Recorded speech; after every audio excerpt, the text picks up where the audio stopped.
Hi, this is David White from Sportsman's Emporium, and I'm going to talk a little bit about strike indicator placement, especially with steelhead season coming along.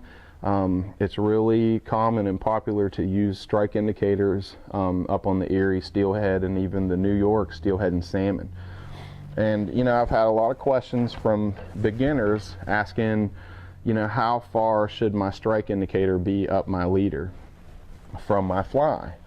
And I'm using, for visual purposes, I got a little bobber here that basically is imitating a strike indicator, and they're almost the same thing.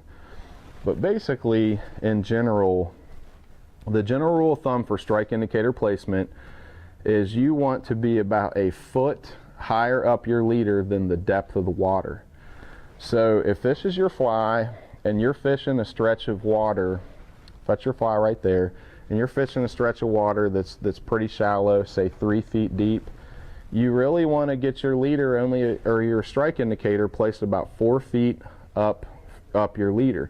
You don't want it to be too far up because it creates more slack and it makes it hard to detect your strike, and you don't want it to be too close to your fly because the surface of the water where your indicator floats moves a little bit quicker than the underwater surface, and you don't want your strike indicator to create a drag on your fly and pull your fly through the water.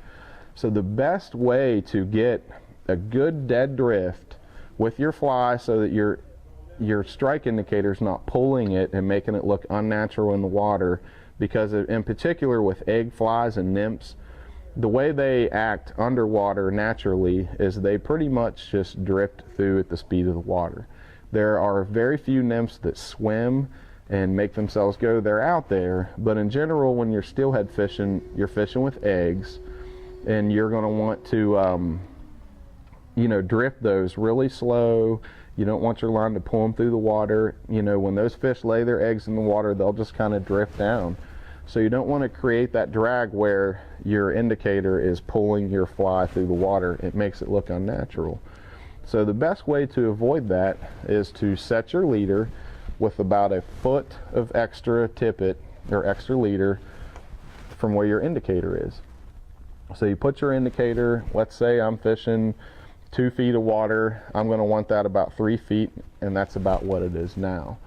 So in general, that's really what you want to do. I know people who do set them a little bit less than a foot, and for different current speeds, you'll find your own sweet spot.